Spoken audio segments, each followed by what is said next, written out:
नमस्कार, मैं हूं आपके साथ गौरव राजेंद्र। बुलेटिन की शुरुआत करते हैं। हरियाणा ने पर्यावरण संरक्षण की दिशा में महत्वपूर्ण पहल करते हुए प्रदूषण नियंत्रण और कार्बन उत्सर्जन को कम करने के लिए बड़ा कदम उठाया है। इसी कड़ी में मुख्यमंत्री नायब सिंह सैनी ने स्टेट एनवायरमेंट प्लान 2025 का शुभारंभ और नॉन सीओ पाथवेज रिपोर्ट 2025-26 विमोचन किया है। ये कदम हरियाणा के सतत विकास और पर्यावरण संरक्षण में मील का पत्थर साबित होगा। इस योजना के लागू होने से वायु गुणवत्ता में सुधार होगा, प्रदूषण के स्तर में कमी आएगी और प्रदेश के नागरिकों को एक स्वच्छ, स्वस्थ, सुरक्षित वातावरण मिलेगा। साथ ही ये पहल हरियाणा को राष्ट्रीय एवं अंतर्राष्ट्रीय स्तर पर सतत विकास के लक्ष्यों की प्राप्ति की दिशा में अग्रणी बनाएगी। इस मौके पर सीएम सैनी ने कहा कि स्वच्छ पर्यावरण की दिशा में ऐसी पहल करना हरियाणा देश का पहला राज्य बन गया है। राज्य पर्यावरण योजना केवल एक या दो विभागों का काम नहीं है। इस योजना के लिए कई विभागों को मिलकर काम करना होगा।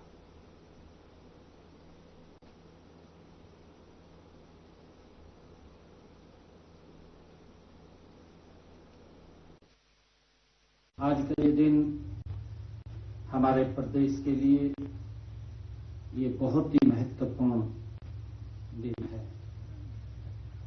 आज हम राज्य पर्यावरण योजना और non CO2 pathway report 2025-26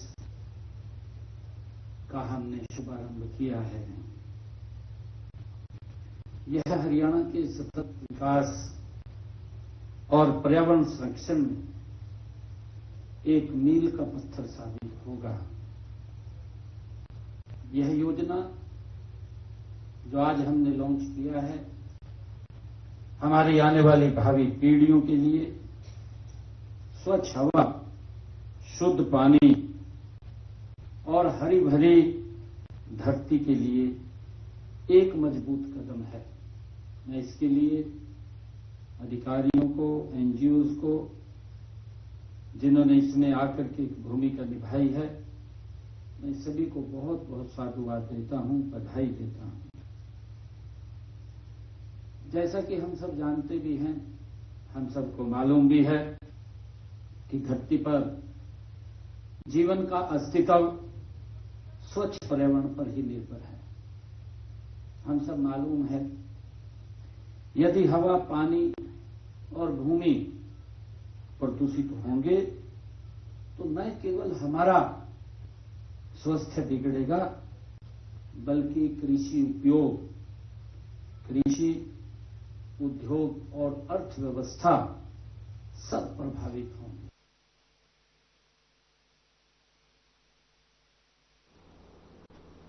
Kurukshetra के लाडवा में राज्य बाल विकास परिषद की उपाध्यक्ष सुमन सैनी ने कहा कि खेल मैदान पर जज्बा और खेल भावना से खेलना ही बनता है।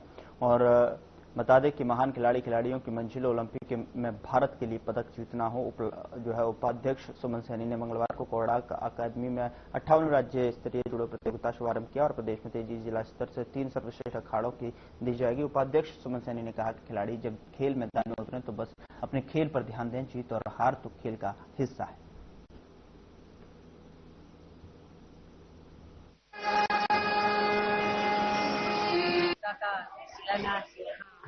किया गया, सभी खिलाड़ियों को मैं बहुत बहुत बधाई और शुभकामनाएं देती हूँ। इस तरीके से लगातार हरियाणा के खिलाड़ी, धाकड़ खिलाड़ी लगातार मेडल जीत के लेके आ रहे हैं। इतनी इच्छा पूरे हरियाणा ने छोड़ी हुई है। जब भी कभी खिलाड़ियों की बात होती है तो विशेष स्थान हरियाणा का नाम विशेषकर रूप से मिलता है।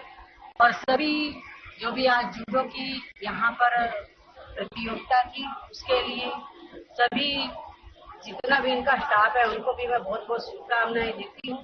और इसी तरीके से बच्चे आगे बढ़ते रहे, क्योंकि ये खेल नहीं है, एक समाज की एक नींव रखी जा रही है, जिससे अलग तरीके से बच्चे यहाँ से निकल के जाते हैं और अलग अलग क्षेत्रों से आते हैं। और पूरे हरियाणा जिले के जितने भी खिलाड़ी आए हैं यहाँ पर, सबको बहुत बहुत शुभकामनाएं और बधाई है।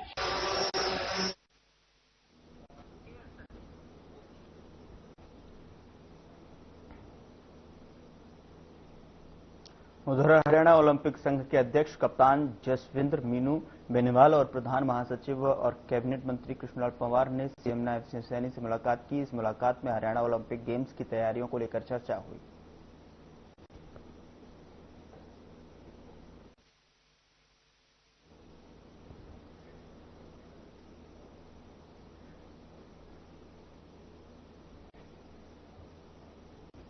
उधर हरियाणा के कैबिनेट मंत्री कृष्ण बेदी ने चंडीगढ़ में आयोजित एक प्रेस वार्ता के दौरान केंद्र और राज्य सरकार की नीतियों पर विस्तार से प्रकाश डाला। उन्होंने जीएसटी रिफॉर्म, लाड़ो लक्ष्मी योजना, मुख्यमंत्री नायब सिंह सैनी पर विपक्ष के आरोपों और बाढ़ प्रबंधन को लेकर विपक्ष की आलोचनाओं का भी जवाब दिया। मंत्री कृष्ण बेदी ने कहा कि प्रधानमंत्री नरेंद्र मोदी ने 15 अगस्त को लाल किले से जीएसटी रिफॉर्म की घोषणा की थी और अब इसे सफलतापूर्वक लागू कर दिया गया है। उन्होंने कहा कि जीएसटी रिफॉर्म के जरिए टैक्स प्रणाली को युक्तिसंगत और पारदर्शी बनाया गया है, जिससे आम जनता और छोटे कारोबारियों को राहत मिलेगी। से दी गई ऐतिहासिक छूट ने हर वर्ग के करदाता को अप्रत्याशित राहत दी थी। उस समय भी यह माना गया था कि सरकार ने जनता को अपनी प्राथमिकता में सबसे ऊपर रखा है। अब जीएसटी दरों में व्यापक संशोधन करके देशवासियों को दिवाली से 1 महीना पहले ही ऐसा बम्पर गिफ्ट दिया गया है जिसकी कल्पना करना भी मुश्किल थी। जीएसटी परिषद की 56वीं बैठक में लिए गए निर्णय को देखें तो साफ प्रतीत होता है कर प्रणाली में सुधार केवल आंकड़ों का खेल नहीं है, बल्कि यह सीधे सीधे आम नागरिक की जिंदगी से जुड़ा हुआ प्रश्न है। 22 सितंबर से लागू होने वाले बदलाव ने जहां एक और रोजमर्रा की जरूरी वस्तुओं को सस्ता कर घर घर को राहत दी है, वहीं दूसरी ओर कुछ क्षेत्रों पर कर का बोझ भारी कर दिया गया है। हम आपको बता दें कि सबसे बड़ी राहत खाद्य पदार्थों और घरेलू उपयोग की वस्तुओं में आई है। मैं 2 दिन पहले हमारी माननीय वित्त मंत्री निर्मला सीतारमण जी का एक बयान देख रहा था मैं टीवी चैनल पर। वो बोल रहे थे कि आम आदमी का सुबह उठने से लेकर और रात को चारपाई पे जाने तक जितनी भी दैनिक उपयोग की चीजें हैं, उन सभी में हमने छूट देकर उनके जीवन को सुगमय और आसान करने का काम किया है। दूध, घी, पनीर, बिस्कुट, चॉकलेट, सूखे मेवे, नमकीन, इन सब पर घटने से उपभोक्ताओं को प्रत्यक्ष लाभ मिलेगा। किसानों और शिक्षा स्वास्थ्य क्षेत्र को भी बड़ी राहत दी गई है। यह कदम न सिर्फ उपभोक्ताओं को राहत देता है, बल्कि छोटे व्यवसाय और मझोले उद्योगों की सांस भी आसान करता है। ऑटोमोबाइल, नवीनीकरण ऊर्जा, निर्माण क्षेत्र को भी कर छूट देना इस बात का संकेत है कि सरकार रोजगार और औद्योगिक विकास को गति देना चाहती है। इससे उत्पादन और खपत दोनों को बढ़ावा मिलेगा।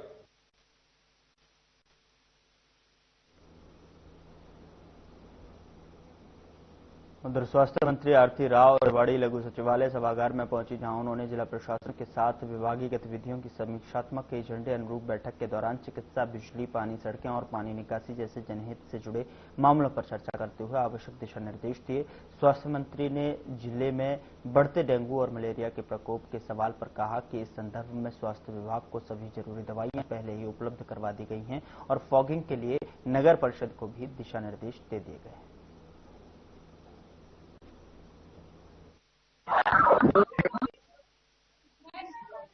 कि मैंने अभी तक एक मीटिंग जिले की नहीं थी अभी तक, और मैं जिले प्रशासन से वाकिफ नहीं थी और शायद वो मुझसे वाकिफ नहीं थे। तो एक जान पहचान बढ़ाने की बात हुई थी कि मैं मंत्री हूँ और इस जिले से बहुत पुराना नाता है मेरा। साथ साथ बहुत सारी जो ग्रीवेंसेस रही हैं इस जिले को लेकर, तो सड़कों की हो, पानी की निकासी की हो, सौंदर्यकरण की हो, कचरे की हो, कूड़े की हो, बहुत सारी चीजों में चर्चा हुई। 10 साल बाद एक स्वास्थ्य मंत्री ये तो नहीं मालूम जी कि 10 साल बाद स्वास्थ्य मंत्री आए हैं, मगर मैं ये जानती हूँ कि मेरा गांव रामपुरा है और वो जिला रेवाड़ी में पड़ता है, और रेवाड़ी जिला मैं बोलूँ कर्म भूमि, जन्म भूमि सारी रही है। आजीवन कर्म भूमि मेरी ज्यादा मेहनत की तरफ है, मगर ये बिल्कुल बात नहीं है कि मैं अपनी जन्मभूमि को भूल जाऊँ।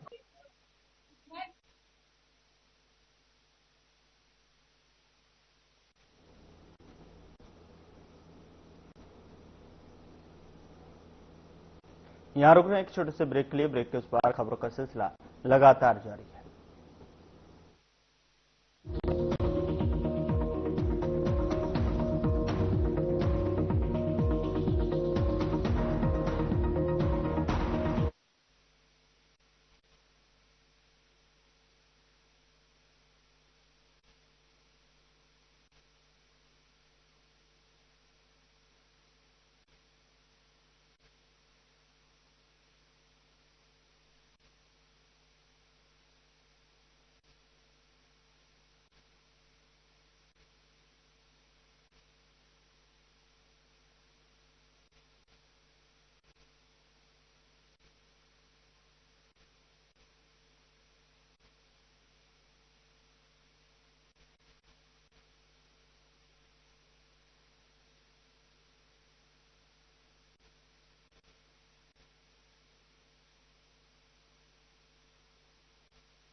क्या आप दुबले पतले कमजोर हैं, आपकी सेहत नहीं बनती? भूख कम लगती है, वजन नहीं बढ़ता? दरअसल मेन बात खाना पीना खाना नहीं है, मेन बात है खाया पिया लगना। और अगर खाया पिया लगेगा ही नहीं तो आपकी सेहत बनेगी कैसे?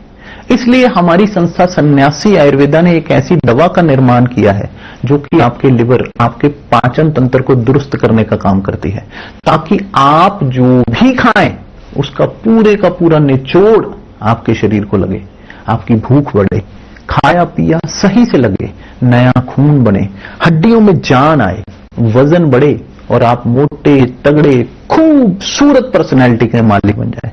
सिर्फ 699 रुपए की पूरे 1 महीने की दवा होती है और आप इसे घर बैठे 01145454545 पर फोन करके दवा मंगवा सकते हैं।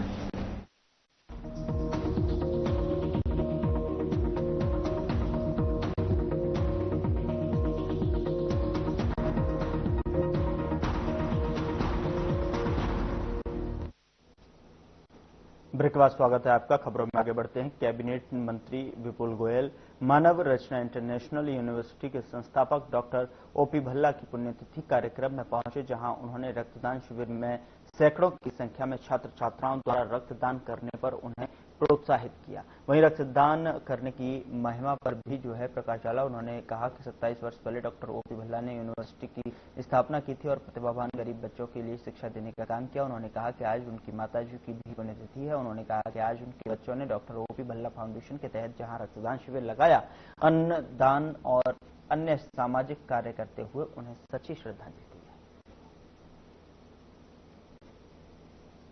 राष्ट्रीय आंकड़ों के अनुसार मैं फर्स्ट टाइम ब्लड डोनेट कर रही हूँ और विपुल जी जो कैबिनेट मिनिस्टर है वो भी आए थे, उन्होंने मुझे बहुत प्रोत्साहित किया है ब्लड डोनेट करने के लिए।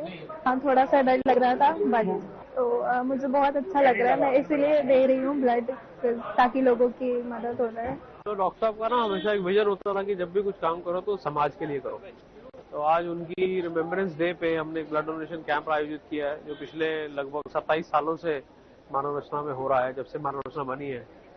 और कई सारी एनजीओज हैं जो मानव रचना के साथ जुड़ के काम करती है। तो मानव रचना हमेशा इस उद्देश्य से बनाया डॉक्टर ओपी भल्ला ने कि वो सबको साथ लेके चलना चाहते थे। तो जिस जिस एनजीओ की जो जो स्ट्रेंथ है, उस स्ट्रेंथ में हम कैसे उसको मल्टीप्लाई कर सकते हैं, वो डॉक्टर ओपी भल्ला फाउंडेशन करती है। तो आज उनको हमने ऑनर किया है, जो उनका कॉन्ट्रीब्यूशन है। कई सारे ब्लड डोनर्स हैं, किसी ने 180 बार ब्लड डोनेट किया, किसी ने 50 बार, किसी ने 70 बार, किसी ने 130 बार, उनको ऑनर किया गया है। काफी सारे रोटरी और लायंस के क्लब्स हैं जो पिछले कई सालों से मानव रचना के साथ जुड़े हुए हैं इस इनिशिएटिव में। ओपी भल्ला फाउंडेशन और मानव रचना यूनिवर्सिटी जिस तरीके से समाज की सेवा का पर्याय बन चुके हैं, और मानव रचना एजुकेशन के साथ साथ समाज के वो लोग जो आखिरी छोर पर बैठे हैं, चाहे वो लोग एजुकेशन हायर एजुकेशन पूरी ना कर पाते हों, चाहे स्कूल एजुकेशन में दिक्कत हो, चाहे एग्जिस्टिंग एजुकेशन में दिक्कत हो, उसके साथ साथ अन्नदान, उसके साथ साथ ब्लड डोनेशन, उसके साथ साथ अन्य सेवाओं को जो जोड़कर ये काम कर रहे हैं, मैं समझता हूँ कि बहुत ही अच्छा काम। और डॉक्टर ओपी भल्ला जो है आज जो उन्होंने छोटा सा पौधा लगाया था, उसको वट वृक्ष बनाने के लिए अमित और प्रशांत का मैं बहुत बहुत धन्यवाद करता हूँ। उनकी सोच को, उनके संस्कारों को समाज तक पहुंचाने का काम वो लोग।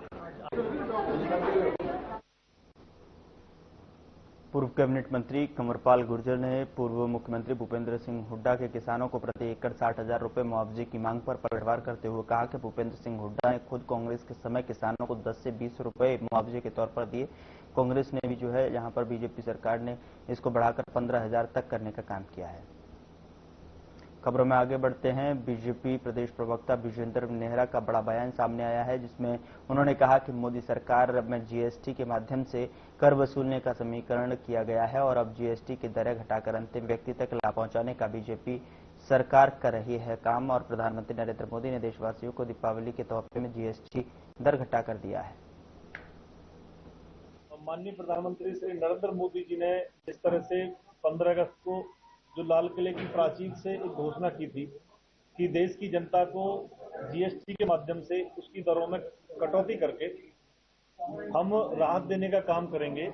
तो माननीय हमारी जो वित्त मंत्री हैं श्रीमती निर्मला सीतारमण जी ने जीएसटी काउंसिल की बैठक के बाद 20 दिन के अंदर अंदर माननीय प्रधानमंत्री जी की घोषणा को पूरा करने का काम किया और जीएसटी की जो दर है उसमें कटौती करने का काम किया।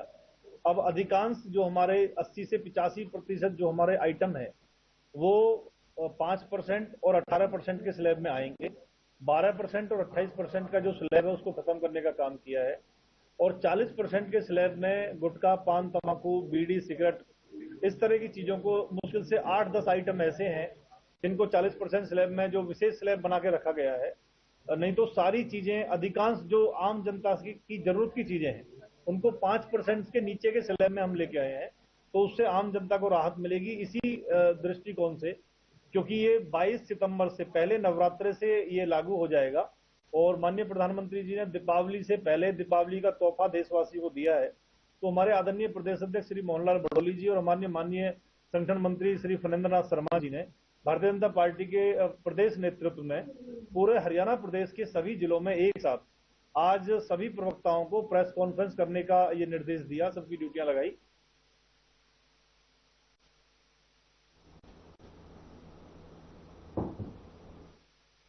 उधर बीजेपी प्रदेश प्रवक्ता नेहा धवन ने जीएसटी से आमजन को होने वाले फायदे का जो है नारनौद में प्रेस कॉन्फ्रेंस की और बीजेपी प्रदेश प्रवक्ता नेहा धवन ने कहा कि भारत की अगली पीढ़ी को मजबूत करने के लिए बीजेपी ने जीएसटी में बड़े बदलाव किए हैं। जीएसटी के विचारों को लागू करने की हिम्मत कांग्रेस पार्टी में नहीं थी। कांग्रेस ने जीएसटी की जो पहल की थी, वो जो फॉर्मूला लाए थे उनमें से जो लूज पॉइंट थे उन्हें स्टडी की गई है, उनमें अच्छी चीजें डालकर बीजेपी ने जीएसटी लागू किया है। बीजेपी सरकार किसी आंतरिक दबाव में काम नहीं करती, बल्कि देश को आगे बढ़ाने के लेकर जो है अगले 10 से 20 सालों के विजन को लेकर बीजेपी सरकार चल रही है।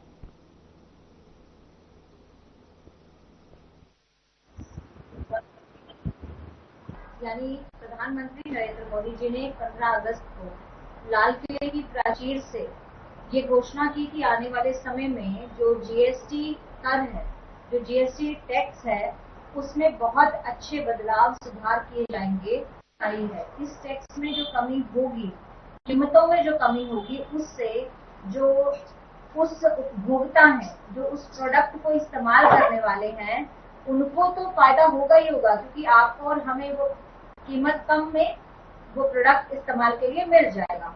और जो हमारे फैक्ट्री के मालिक हैं, संचालक हैं, जो व्यवसायी हैं, उनको भी जो है इसमें राहत मिलेगी। मैं कुछ चीजें यहाँ पर पढ़कर आपके माध्यम से लोगों तक ये बात पहुंचाना चाहूंगी कि खाद्य पदार्थ जो हैं, जो जितने भी खाद्य पदार्थ हैं, वो न्यूनतम स्लैब में आ गए हैं 5% के टैक्स में। जैसे दूध पर पहले 6% का जीएसटी था, अब 0% कर दिया गया है। जो दूध से बनी आइटम है, मक्खन, घी, जैम, डेयरी प्रोडक्ट्स हैं, इन पर 12% से टैक्स को घटाकर 5% कर दिया गया है।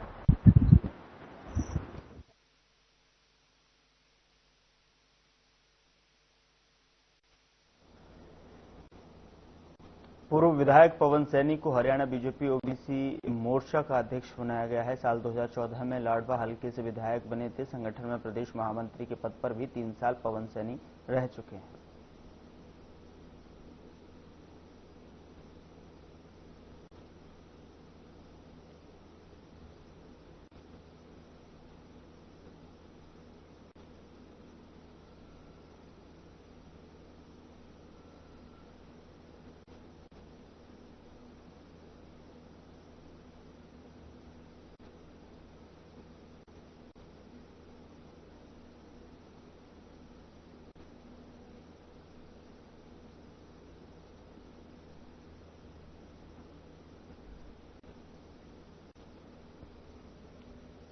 तो ओबीसी मोर्चा के अध्यक्ष बनाए गए हैं। साल 2014 में लाडवा से बने थे विधायक। पवन सैनी को जिम्मेदारी मिली है।